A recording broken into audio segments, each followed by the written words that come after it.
మీ బంగారం తాకట్టులో ఉందా? నెల నెల వడ్డీ కట్టలేకపోతున్నారా? ఆచారి గోల్డ్ 9030022345.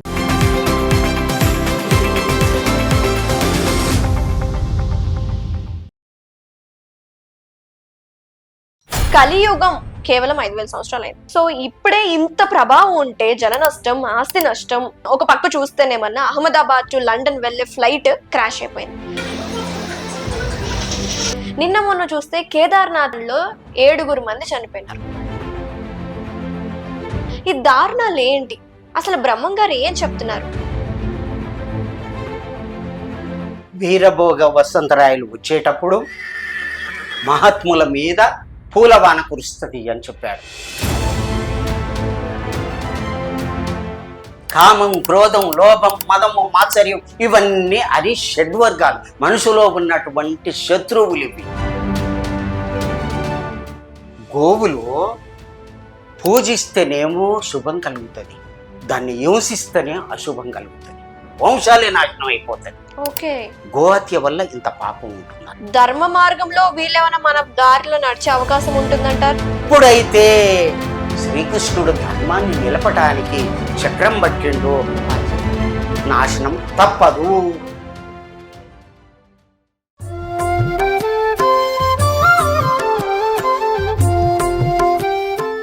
నమస్తే, వెల్కమ్ టు మ్యాగ్నా టీవీ భక్తి మార్గం విత్ అనుష కార్యక్రమానికి స్వాగతం. గతంలో మనము రామయోగి గారితోటి వీడియో చేసాము, చాలా మంచి రీచ్ వచ్చింది. కలియుగం గురించి మాట్లాడుకున్నాము, ఆత్మల గురించి మాట్లాడుకున్నాము, పురుషుడి యొక్క లక్షణాలు ఎలా ఉంటాయి, ఈ మానవుడు ఎలా జన్మించాడు, ఇవన్నీ మాట్లాడుకున్నాం కదా.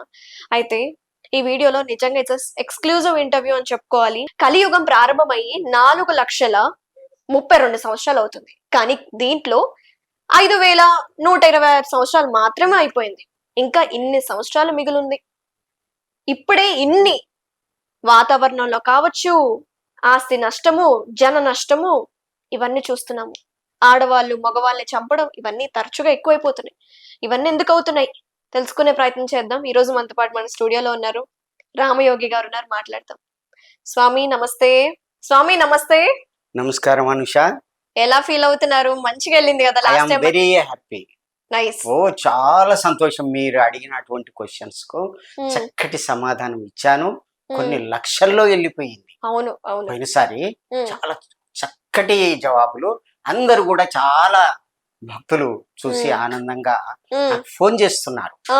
అంటే ఎవరిచ్చారో ఏమిటో నా యొక్క నెంబర్, కానీ ఆ అందరూ ఎంతో మంది అమెరికా నుంచి ఎక్కడెక్కడి నుంచో ఫోన్లు చేస్తున్నారు. అయితే వీడియో చాలా మంది చూసినారు, ఒక దాదాపు 3 లక్షల మంది చూసినారు మన వీడియో.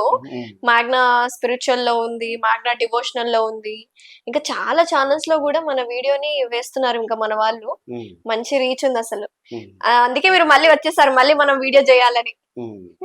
అయితే స్వామి, ఇప్పుడు కలియుగం కేవలం 5,130 సంవత్సరాలు లేకపోతే 5,000 సంవత్సరాలు సుమారు అయిందనమాట. కేవలం 5,000 సంవత్సరాలు అయింది. సో ఇప్పుడే ఇంత ప్రభావం ఉంటే జన నష్టం, ఆస్తి నష్టం, ఇన్ని నష్టాలు ఇన్ని ఉంటే ఇంకా రాబోయే తరంలో ఇంకెలా ఉంటుంది? రాబోయే సంవత్సరాల గురించే మాట్లాడుకుందాం. ఒక పక్క చూస్తేనేమన్నా అహ్మదాబాద్ టు లండన్ వెళ్లే ఫ్లైట్ క్రాష్ అయిపోయింది.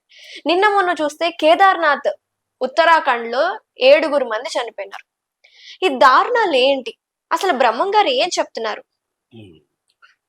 ఓం సహనావతు సహనౌ భునక్తు సహ వీర్యం కరవావహై తేజస్వినామధీతమస్తు మా విద్విషావహై. అమ్మా, మీరు అడిగేటటువంటి ప్రశ్నలన్నీ కూడా కాలజ్ఞానానికి, వేదానికి, భవిష్యత్తుకు, భవిష్యత్ పురాణానికి, అట్లాగే భాగవతానికి, కాలజ్ఞానానికి సంబంధించినటువంటి ప్రశ్నలు అడుగుతున్నారు మీరు. కాబట్టి నేను ఆత్మజ్ఞానం యొక్క యమధర్మరాజు ఉచ్చరిస్తూ నచికేతునికి చెప్పినటువంటి జ్ఞానాన్ని మీకు మరియు శ్రోతలకు, భక్తులకు నేను అందిస్తున్నాను. కాబట్టి అందరి కూడా వినేవారికి చెప్పేవారికి అందరికి కూడా ఆ భగవంతుడు శక్తినివ్వాలి అని చెప్పి యమధర్మరాజు ఈ శ్లోకం ముందుగా చదవడం జరిగింది. నచికేతునికి చెప్తూ ఈ శ్లోకం చదివాడు. మీరు అడిగినటువంటి ప్రశ్న కాలజ్ఞానానికి సంబంధించినటువంటిది, భవిష్య పురాణానికి సంబంధించినటువంటిది, అట్లాగే భవిష్య మాలిక గురించి మరియు అనేక పురాణాలలో ఉన్నటువంటి విషయం మీరు అడిగారు. ఈ విధంగా ఎందుకు జరుగుతుంది అని అడిగారు. శ్రీకృష్ణ భగవానుడు వెళ్ళిపోయిన తర్వాత కలి ప్రవేశించింది. తర్వాత దాన్ని పరీక్షిత్ మహారాజు కంట్రోల్ చేశాడు. ఎవరిని? కలిని. ఎట్లా? ఆవుని బాధించినప్పుడు ఇతనికి బాధ కలుగుద్ది, అందుకే అప్పుడు నేను బయటకు వస్తాను అనుకున్నాడు. అప్పుడు పరీక్షిత్ మహారాజు ఆ యొక్క కలిని పట్టుకొని నా యొక్క రాజ్యంలో ఉండొద్దు. ఆయన యొక్క రాజ్యం అంటే ప్రపంచం అంతా కూడా ఆయన రాజ్యమే. ఏక చక్రాధిపత్యగా ఏలిండు ప్రపంచం మొత్తం కూడా. ఆ విధంగా ఏలిండు కాబట్టి నా రాజ్యంలో ఉండరాదు అని చెప్పాడు. ఉండరాదంటే మరి ఎక్కడ ఉండాలి? నేను తపస్సు చేశాను కదా, తపస్సు చేసి నేను భగవంతుని అనుజ్ఞతోటి కలియుగాన్ని నడిపిస్తున్నాను. నా యుగాన్ని నేను నడపాలి కదా, నా ఇంట్లో నేను ఉండాలి కదా. అంటే 6 లక్షణాలు: జూదము, వ్యభిచారము, త్రాగడము, అహింస, అట్లాగే దొంగతనము, పేకాట, ఇవి ఈ యొక్క ప్రాంతాల్లో నేను ఉంటాను. బంగారంలో ఉంటాను. బంగారంలో ఉండి నేను స్త్రీలను వేధిస్తాను. ముఖ్యమైనటువంటి పాయింట్ ఇది. అందుకేనా? అదే కాదు, ఇంకా లోతు విషయాలు, కొన్ని విషయాలు చెప్తాను. భగవంతుడు అయినటువంటి బ్రహ్మదేవుడు తాను 2గా చీలిపోయి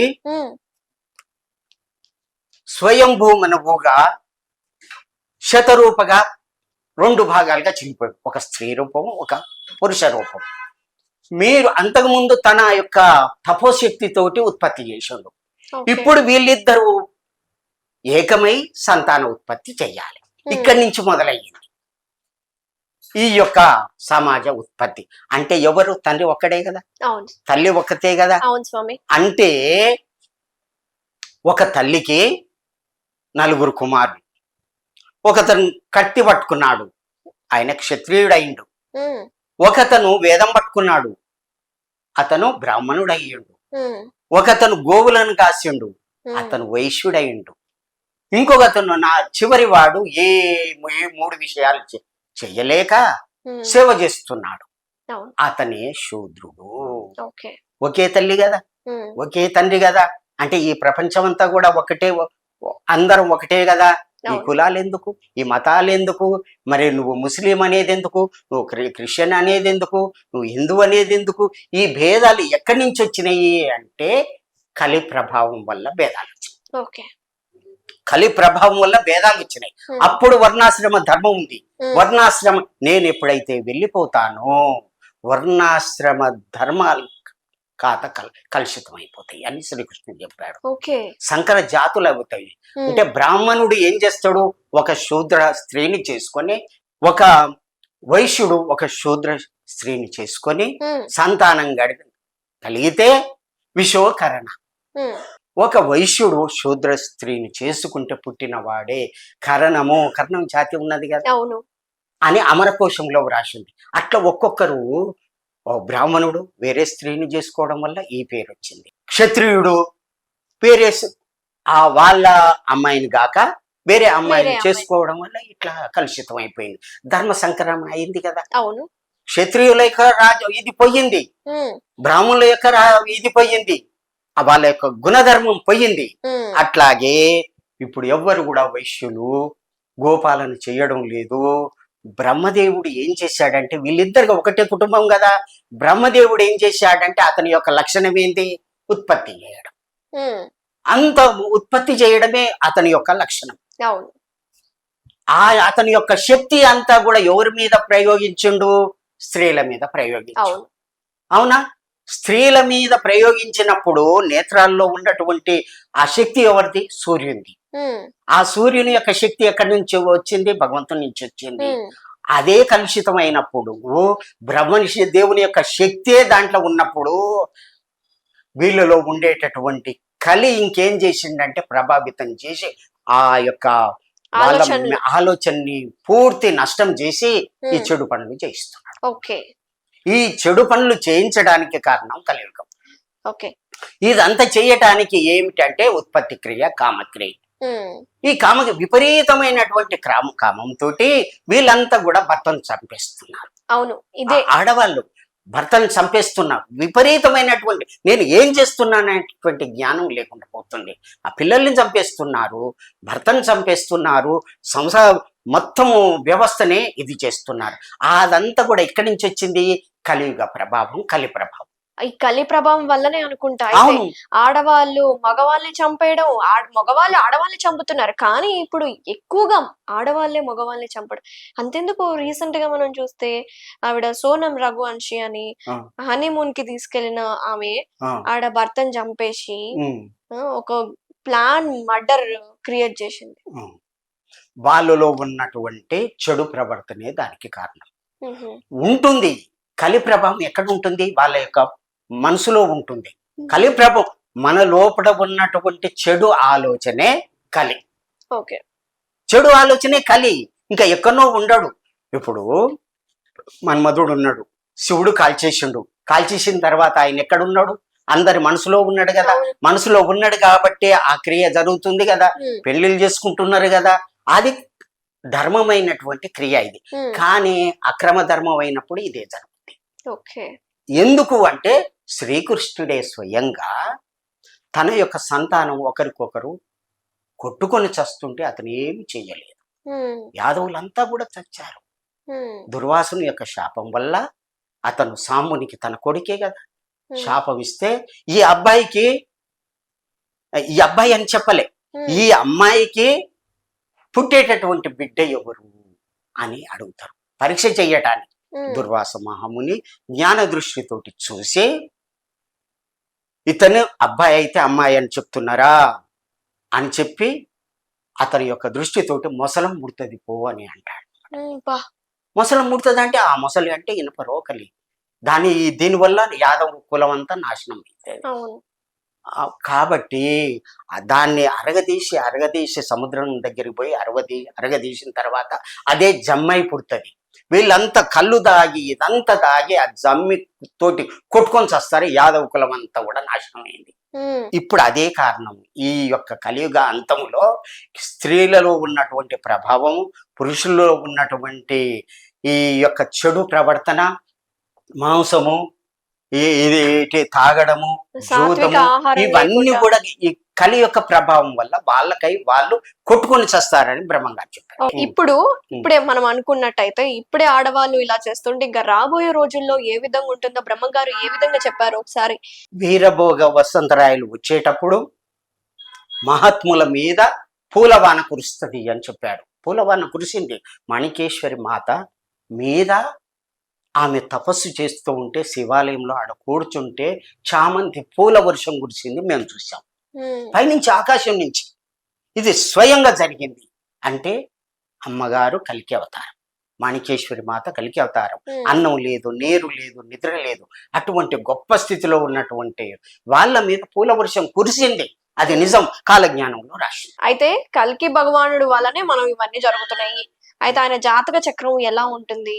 జ్యోతిష్యులు, ఖగోళ శాస్త్రజ్ఞులు అందరూ కలిసి ఒకటే భగవంతుని ఉత్పత్తి ఏ డేట్లో అవుతుంది, ఉద్భవం ఏ డేట్లో అవుతుంది అని చెప్పి జ్యోతిష ప్రకారంగా నిర్ణయించారు.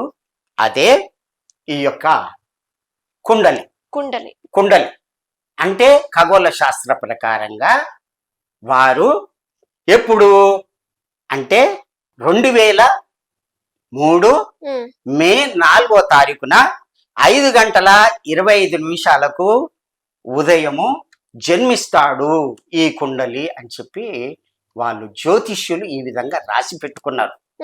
కానీ కాలజ్ఞానంలో ఆయన రాసింది ఏమిటి అంటే, నా యొక్క జన్మ పుట్టుక ఏ దేవదేవుడు ఎరగడు, ఎవ్వరికి తెలియదు. ఓకే. నా పుట్టుక నాకే తెలుసు. ఓకే. ఏ యోగులు గాని మునులు గాని ఎవ్వరికి కూడా తెలియదు అని చెప్పి, మరి ఇదేంటి ఈ జాతక చక్రం ఏంటి మరి? వీళ్ళు ఖగోళ శాస్త్రజ్ఞులు, జ్యోతిష్యులు కలిసి రాసినటువంటిది. ఓకే. భగవంతుని యొక్క కుండలి ఈ విధంగా ఉంటుంది అని రాశారు. అది భగవంతుడు వస్తాన్నాడు కదా, కలికి భగవానుడు వస్తాన్నాడు కదా. ఇప్పుడు 2003 2003లో ఈ విధంగా వస్తాడు అని వీళ్ళు రాశారు. మరి వచ్చారా? 2005లో జన్మించినట్టుగా ప్రచారంలో ఉంది. ప్రచారంలో ఉందని. ఏ విధంగా జన్మించారు? బ్రాహ్మణ కులంలో శంబల గ్రామంలో జన్మిస్తాడు, బ్రాహ్మణ కుటుంబంలో జన్మిస్తాడు, ఈ విధంగా వస్తాడు, ఒరిస్సాలో పుడతాడు, ఇక్కడ ఉత్తరప్రదేశ్లో పుడతాడు. ఆయన ఆజానుభావుడు, చాలా చక్కటి తెల్లటి ఆకారము. ఆయన 12 నెలల బిడ్డలందరూ కూడా 9 నెలల్లోనే జన్మిస్తారు. అవును స్వామి. కానీ తల్లి గర్భంలో 9 నెలల దాకా గర్భమే తెలియదు. అక్కడి నుంచి మొదలై 3 నెలల్లో అప్పుడు శిశువు ఉన్నాడు అని తెలిసింది. ఓకే. 12 నెలల తర్వాత ఆయన యొక్క ఉద్భవం జరిగింది అని భవిష్య మాలికలో చెప్పడం జరిగింది. ఇప్పుడు ఆయన ఉన్నారంటారా? అయితే ఉన్నారు కాబట్టే చెప్తున్నా. అదే మీకు ఐడియా ఉందా ఆయన ఎవరో, మీకు తెలుసా? ఐడియా ఉన్నది కాబట్టే చెప్తున్నాను. అంటే ఒరిస్సా ఇవన్నీ ఇంత డీటెయిల్ గా చెప్తున్నారు కదా. భవిష్య మాలికలో రాసి ఉన్నది. ఓకే. ఉన్నది కేవలం యోగులకే తెలుస్తుంది. యోగులకే, ధ్యాన స్థితి ఉన్న వాళ్ళకే ఒక యోగి వచ్చి మీ ఇంట్లో ఇతను పుడతాడు అని చెప్పి చెప్పడం వల్ల వాళ్ళ తల్లిదండ్రులకు తెలిసి. కాలజ్ఞానంలో ఏమున్నది అంటే, వీరధర్మజులు సూర్యలోకం నుంచి వస్తారు, యానగుందిలో ఉంటారు, వారి పేరే మాణికేశ్వరి మాత. జన్మసేవ్యం భక్తిప్రదం ప్రదోష తీర్థం ప్రయాగమాదం ఆనగుంది. ఉత్తరాది ఉభయ రాజ్యం, ఉత్తర భారతదేశానికి ఆపోజిట్ గా ఉన్నటువంటి దక్షిణ భారతదేశంలో వీరు ఉంటారు. కర్ణాటక రాజ్యంలో ఉంటారు. యానగుంది అని పేరు ఉంటుంది. వారి 20వ ఏట కిటికీల ద్వారాలు లేనటువంటి గదిలో ప్రవేశిస్తారు. ప్రవేశించి వారు 70 రోజులు ఉండి 71వ రోజున బయటికి వస్తారు. ఇటువంటి క్రియలతోటి వారు ఉంటారు.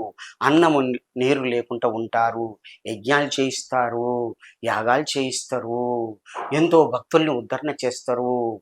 ఈ విధంగా పంచమాధ్యాయము కాలజ్ఞానంలో రాసి ఉన్నది. వీరే కల్కి అవతారం అప్పుడు వచ్చారు. 26/7/1934లో రావడం జరిగింది.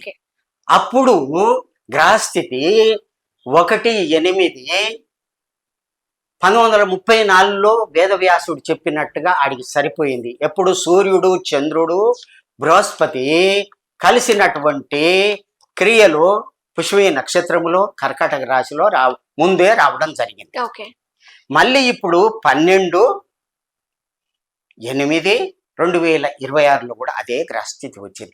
ఈ మధ్యకాలమే జన నష్టము అని చెప్పడం. ఈ మధ్యకాలములో ప్రతి ఊర్లో కూడా రక్తవర్షం కురుస్తుంది, అంటే కొట్టుకొని సస్తారు. ఈ సంవత్సరం మరి ఎక్కువగా ఉంది ఏంటి స్వామి? అగ్ని తత్వం ఎక్కువగా ఉంది ఎందుకంటారు? ఎందుకు అంటే ఇప్పుడు ఈ యొక్క బ్రహ్మగారు చెప్పారు కదా, మీనరాశిలో శని ప్రవేశించడం వల్ల విపరీత జనులంతా చచ్చేరు, విపరీతంగా జనులు చస్తారు. ఇది నాశన కాలానికి దుర్బుద్ధి. మనం ఈ గత 2 నెలల్లోనే చూసుకుంటే ఒక పక్కన టూరిస్ట్ వాళ్ళందరూ అక్కడ చూడ్డానికి, ఆ ప్రదేశాలు సందర్శించడానికి వెళ్ళారు. అక్కడ చూస్తే టెర్రరిస్టులు ఏమన్నా మన ఇండియన్స్ ని చంపేశారు. ఒక పక్కన పెహల్గామ్ అటాక్. ఇప్పుడేమన్నా హ్యాపీగా అహ్మదాబాద్ నుంచి లండన్ కి బయలుదేరుతున్న ఎంతో మంచి ఫ్యామిలీస్ అక్కడ ఈ విధంగా ఫ్లైట్ అనేది క్రాష్ అయిపోయింది. నిన్న మొన్న చూస్తేనేమన్నా హెలికాప్టర్ క్రాష్. అంటే ఇవన్నీ జరగడానికి ఒక ఎత్తున జరుగుతున్నాయి. ఇంకా నెక్స్ట్ రాబోయే ఒక నెల తర్వాత కావచ్చు, 2 నెలల తర్వాత కావచ్చు, ఇంకెలాంటి ప్రభావాలు చూస్తాం మనం? సచ్చే వాళ్ళకు ఏడ్చే వాళ్ళే ఉండరట. 7 పుట్ల నల్ల పూసలు రాలుతాయి. గోమాంసం తినే వాళ్ళంతా పోతారు. గోవులు పూజిస్తేనేమో శుభం కలుగుతుంది, దాన్ని హింసిస్తేనే అశుభం కలుగుతుంది. వశిష్ఠుని యొక్క గోవు ఏం చేస్తుందంటే వచ్చినటువంటి ఒక వస్తువుల్ని సృష్టించి వాళ్ళకు మేలు కలిగిస్తుంది. వశిష్ఠునికి కావలసినటువంటి అన్ని కూడా దైవికంగా ఇస్తూ ఉంటది. అటువంటి గోవుని ఎత్తుకపోవాలని చెప్పి ఒక రాజు ఏం చేస్తాడంటే ఎత్తుకపోతాడు. అదే పూజించిన వాళ్ళకి మేలు చేస్తుంది, హింసించిన వాళ్ళకు చెడు చేస్తుంది. అట్లాగే గోవు కూడా, గోవు యొక్క మాంసములో దాని నరాలు లావుగా ఉంటాయి, కామక్రియ ఎక్కువగా ఉంటుంది. అది తింటే మాత్రం రక్తంలో గాని శరీరంలో గాని పిచ్చిగా కామక్రియ ఉంటుంది. అందుకనే అవన్నీ కూడా పోతాయి. పూజించే హిందువులు మాత్రం వాళ్ళకు మేలు జరుగుద్ది. పేడ పవిత్రమైనటువంటిది, మూత్రము పవిత్రమైనటువంటిది, ఎన్న పవిత్రమైనటువంటిది, నెయ్యి పవిత్రమైనటువంటిది. ఇవన్నీ కూడా మనం శుభంగా మనం ఉపయోగించి ధ్యానములో యోగములో అవన్నీ కూడా ఉపయోగిస్తాం. అవును, గోవుకి సంబంధించిన మనం పూజిస్తున్నాం కాబట్టి మనకు మంచి జరుగుద్ది. వాళ్ళు చంపి తింటున్నారు కాబట్టి నాశనం అయిపోతున్నారు, వంశాలే నాశనం అయిపోతుంది. గోహత్య వల్ల ఇంత పాపం ఉంటుంది అన్నమాట. కాబట్టి గోమాంసం తినే వాళ్ళని మ్లేచ్చులు అంటారు. ఆ మ్లేచ్చుల యొక్క క్రియ ఇప్పుడు జరుగుద్ది 29/3/2025 నుంచి మొదలవుతుంది, 27 వరకు జరుగుతుంది. అక్కడి నుంచి 34 వరకు జరుగుతుంది, యుద్ధం జరుగుతుంది. ఎక్కువ శాతం గోమాంసం తినే వాళ్ళే ఉన్నారు ఈ లోకం మొత్తం కూడా. ముస్లింలు, క్రిస్టియన్స్ 6 భాగాలు ఉంటే మన హిందువులు 2 భాగాలు కూడా లేరు. పూజించే వాళ్ళు తక్కువగా ఉన్నారు, ద్వేషించే వాళ్ళు 6 భాగాలు ఉన్నారు. కాబట్టి అదంతా కూడా పోతుంది. దాంట్లో ధర్మాత్ములే, గోమాంసం తినని వాళ్ళే, పూజ చేసే వాళ్ళే మిలుగుతారు. ఇప్పుడు అదే జరుగుతుంది. ధర్మ మార్గంలో వీళ్ళేమైనా మన దారిలో నడిచే అవకాశం ఉంటుందంటారా? ఉంటుంది. దాంట్లో కూడా ధర్మాత్ములు ఉన్నారు, మన దాంట్లో కూడా ధర్మాత్ములు ఉన్నారు, వాళ్ళే మెలుగుతారు. గోవు హింస వల్ల ఆ ప్రపంచం అంతా, ఈ ప్రపంచంలో ఉన్న జాతి అంతా నాశనం అయిపోతుంది. అందుకనే ఈ క్రియ జరుగుతుంది అన్నమాట. పిచ్చిగా వాళ్ళు వ్యవహరిస్తారు. అటు ఒక కోతికి కలు తాగింది, దానికి తేలు పుట్టింది, దానికి దయ్యం పట్టింది. నిజానికి ఆ కోతికి చపలత్వం. ఆ కోతిని ఎవరు ఉద్ధరించాలి? రాముడు ఉద్ధరించుండు, భగవంతుడే ఉద్ధరించి యుద్ధం చేయించుండు. అటువంటి క్రియతోటి యుద్ధం చేయించుండు, వాళ్ళని జయించుండు. అంటే భగవంతుని క్రియ జరుగుతుందనే కదా. వీళ్ళని కాపాడడానికి ఎవరు కాపాడాలి? భగవంతుడు. ఇంతే. వీళ్ళని కాపాడడానికి వచ్చినటువంటి వారే అటు వీరధర్మజమాత, ఇటు కల్కి భగవానుడు బ్రాహ్మణ జన్మలో పుట్టారు, పుట్టి రక్షిస్తారు. ఇక్కడ ఉన్నటువంటి మహాత్ములు అందరూ కూడా ఎవరు? యోగులు, తాపసికులు, ఋషులు. మన భారతదేశంలో ఉన్నటువంటి వాళ్ళంతా కూడా ఈ భూమిని రక్షించడానికి తపస్సు చేస్తున్నారు. వాళ్ళ వల్ల అయితది, భగవంతుని వల్ల అయితది. ఎటువంటి బాంబులు వేసినా సరే ఏ కాదు. బ్రహ్మ, విష్ణు, మహేశ్వరులు ఎక్కడున్నారు? ప్రతి అణువులో ఉన్నారు. ఎట్లా? Electrons, protons, neutrons. వీళ్ళే బ్రహ్మ, విష్ణు, మహేశ్వరులు. అంటే మనలో ఉన్నారు, అంతటా ఉన్నారు కదా. దేవుడు ఎక్కడున్నాడు? మనలో ఒకటి ఉన్నాడు కదా అనే భావన వాళ్ళలో లేదు కదా. మనలోనే ఉన్నాడనే భావన భక్తుల్లోనే ఉన్నది కదా. కాబట్టి భక్తులు రక్షింపబడతారు, ఈ భావన లేని వాళ్ళు నాశనం అవుతారు.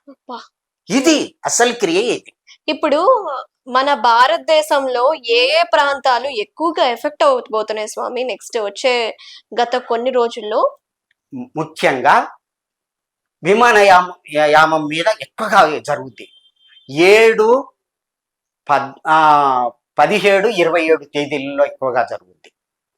3, 9 ఈ డేట్లలో, 3, 13, 23 డేట్లలో ఎక్కువగా నష్టం జరుగుద్ది.